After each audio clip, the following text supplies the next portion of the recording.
नमस्कार मित्रांनो, मन धागा धागा जोडते नवा या मालिकेच्या येणाऱ्या काही जबरदस्त ट्विस्टमध्ये असे होणार की आज चक्क आनंदीने शकूची इंटरव्ह्यू घेतलेली असते। आनंदी इंटरव्ह्यू घ्यायला घाबरलेली असते कारण तिने आजपर्यंत कुणाची इंटरव्ह्यू घेतलेली नसते। अण्णांना सुद्धा खूप दडपण आलेले असते की आनंदी आता कसे हे सर्व शक्य करणार। तर शकू ही इंटरव्ह्यूसाठी आलेली असते आणि काही माणसांची आनंदीने खूप छान प्रकारे इंटरव्ह्यू घेतलेली असते। शकू आणि आनंदीची जी काही इंटरव्ह्यू चाललेली असते तर ते सर्व दोघींचे ते आवाक प्रश्न आणि उत्तरे ऐकून सार्थक मात्र आवाक होऊन दोघींकडे बघत असतो। सार्थक आनंदीवर आणि शकूवर खूपच इम्प्रेस झालेला असतो। शकू सुद्धा आनंदीची एक छान मैत्रीण आहे आणि आनंदीला तिची कायम साथ होईल म्हणून सार्थक हा शकूला सुद्धा कामावर ठेवण्यास तयार झालेला असतो। तेव्हा शकू ही बाहेर जाते आणि मी केव्हा कामावर येऊ असे विचारते तर सार्थक म्हणतो तुमचा हा निर्णय तुमच्या आनंदी मॅडमच देतील। तर शकू खुश होते। त्यानंतर जेव्हा आनंदी कॅबिनमध्ये असते तर सार्थक येतो आणि सार्थक आनंदीला म्हणतो की मिस आनंदी, तुम्ही तर म्हणत होता की तुम्हाला इंटरव्ह्यू घेता येत नाही, पण तुम्ही तर असे धाडस करून दाखवले जे कौतुक करण्यापेक्षा सुद्धा जास्त आहे। खरंच तुम्ही खूप अभिमानी आणि तुमचे टॅलेंटपणा आहे तो खूप धाडसी आहे, कारण आज तुम्ही अशा प्रकारे इंटरव्ह्यू घेऊन दाखवली की तुम्ही सर्व अशक्य गोष्टी शक्य करू शकता। आनंदी सुद्धा सार्थकवर खूप खुश होते। त्यानंतर सार्थक हा आपल्या चाफ्याची जी काही सोनचाफ्याची फुले हातात असतात ती आनंदीच्या हातात देतो। आनंदीच्या हाताला थोडेसे लागलेले असते कारण रेश्माने आनंदीच्या हाताला थोडेसे नख ओरगडून जबरदस्तीने हात धरलेला असतो आणि मिस आनंदीला धमकावलेले असते। सार्थक विचारतो की मिस आनंदी, तुमच्या हाताला काय लागले इतके? आनंदी सांगायला तयार नसते। तेव्हा सार्थक बळजबरीने हे विचारतो, मिस आनंदी, आपण मित्र आहोत त्यामुळे तुमच्या मनात जे काही आहे ते मला शेअर करत जा। तर आनंदी सांगते की सार्थक सर, मी तुम्हाला सांगायला नको, पण काल जेव्हा रेश्मा मॅडम आल्या होत्या तेव्हा त्यांनी मला धमकीसुद्धा दिली आणि या अगोदर साखरपुड्याच्या आदल्या दिवशी त्या माझ्या घरीसुद्धा आले आणि तेव्हासुद्धा त्यांनी मला धमकावले की साखरपुड्याच्या कार्यक्रमात आमचे साखरपुडा मोडण्यासाठी यायचे नाही। तेव्हामुळे मी साखरपुड्याला यायला तयार नव्हते आणि कालसुद्धा त्यांनी मला धमकावले की सार्थकच्या आयुष्यातून तू मला काढले आणि मी तुला कधीच सुखाने जगून देणार नाही अशी त्यांनी मला धमकी दिली।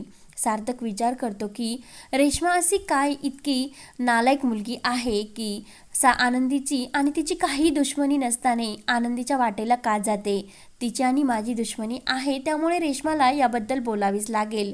मात्र सार्थकची रेश्माबरोबर बोलायची अजिबात इच्छा नसते। त्यानंतर आनंदी ही घरी जाण्यासाठी निघलेली असते। शकू तिची वाटच बघत असते।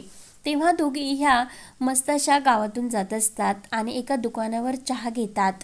चहा घेतल्यानंतर दोघींची भन्नाट अशी गप्पा चाललेली असतात। आनंदी असतात की आनंदी सांगत असते की शकू, तुझी जी काही इंटरव्ह्यू झाली ना ती खरंच खूप अशी झक्कास झाली। सार्थक सरांना तुझी इंटरव्ह्यू आणि तू दिलेली उत्तरे खरंच खूप आवडली, त्यामुळे माझी जी काही असिस्टंट आहे ती तूच निवडणार। तर शकू मात्र खूपच खुश होते। शकू म्हणत असते की ताई, मला अगोदर इतकी भीती वाटली होती आणि मला प्रश्नाची उत्तरं कशी द्यावी तीच समजत नव्हती, पण ऐनवेळेस मी अशी भन्नाट उत्तरे दिले आणि तुझ्याशी सार्थक सर आहे ना ते खरंच खूप खुश झाले आणि ते बेनारे सरसुद्धा। आनंदी म्हणते की हो, सार्थक सरांना इंटरव्ह्यू खूपच आवडली आणि लवकरच आता तुझी निवडसुद्धा होणार आहे। शकू मात्र खूपच खुश होते।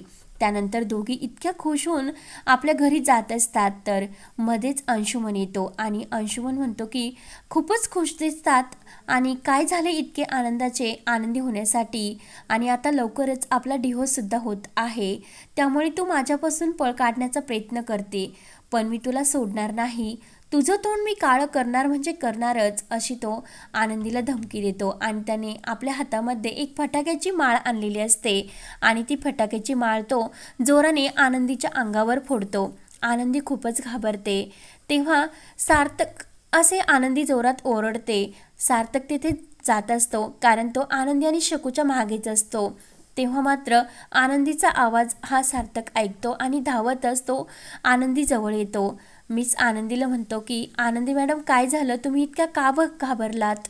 तर लगेच जो काही अंशुमन असतो तो लगेच आनंदीला धमकावत असतो आणि तो तिथून पळ काढायला लागतो. तर लगेच त्या मागे जो दगड असतो त्या दगडाला त्याचा पाय गुंततो आणि तो एका चिखलात तोंडावर आपडतो. पूर्ण चेहऱ्याला त्याच्या चिखल लागलेला असतो. अंशुमन खूपच असा चवताळलेला असतो आणि घाबरून तो तेथून आपला पळ काढतो. सार्थक आनंदी आणि शकूजवळ येतो. आनंदीला विचारतो की मिस आनंदी, कोण होता तो माणूस आणि तुम्हाला त्याने आत्तापर्यंत 3दा त्रास दिला? कोण आहे तो? कोणी वेगळा चोरवीर आहे का? आनंदीला काय उत्तर द्यावे हे समजत नसते. तर सार्थक म्हणतो की मिस आनंदी, घाबरू नका. तो जो कोणी माणूस आहे ना, आपण त्याला शिक्षा देऊ आणि मी तुमचा एक मित्र आहे, त्यामुळे माझ्यापासून तुम्ही काही लपू नका. तर आनंदीला वाटत असते की आता सार्थक सर हे आपल्या जीवनात आलेच आहे आणि आता एकत्र तर ऑफिसमध्ये आपण कामच करतो, त्यामुळे त्यांना एक ना एक दिवस सर्व काही कळणार. तेव्हा आनंदीच्या डोळ्यातून मात्र पाणी येते. तेव्हा आनंदी आणि शकू तिथे बसतात. तर सर्व काही जी काही जीवन कहाणी असते ती आनंदी सार्थकला रडतच सांगत असते की अंशुमन हे माझे नवरा आहेत आणि ते कायम मला त्रास देण्याचा प्रयत्न करतात. त्यांच्या त्रासाला कंटाळून मी इथे माहेरी आले. आमचे लग्नसुद्धा झाले होते, पण आयुष्यात त्यांनी मला एकही सुखाचा क्षण दिलेला नाही. कायम माझ्या वडिलांकडून म्हणजे अण्णांकडून पैशाची मागणी करायचे, मला खूप त्रास द्यायचे. मला कोणताही त्यांनी सुख दिलेले नाही. त्यामुळे त्यांच्या त्रासाला कंटाळून मी इकडे आले आणि आमचे बाळसुद्धा गेले.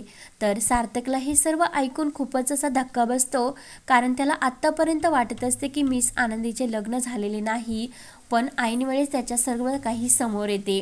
सार्थक म्हणतो की मिस आनंदी, तुम्ही घाबरू नका. हा जो काही नराधम आहे ना, त्याला आपण लवकरच शिक्षा देऊ. आनंदी सांगते की लवकरच आमची कोर्टामध्ये तारीखसुद्धा चालू आहे आणि केसचा निकाल लागल्यानंतर लवकरच आमचा डिवोर्ससुद्धा होणार. पण हा माणूस मला कायम त्रास देतच असतो. माझा पिच्छा काही तो सोडतच नाही. आमच्या घरीसुद्धा येतो आणि धमकावत असतो. त्या दिवशीसुद्धा कॅबिनमध्ये जो काही मी एकटे काम करत होते तो हाच माणूस होता आणि यानेच मला धमकावले होते. तर सार्थक म्हणतो की मिस आनंदी, मी तुमच्या कायम सदैव पाठीशी आहे.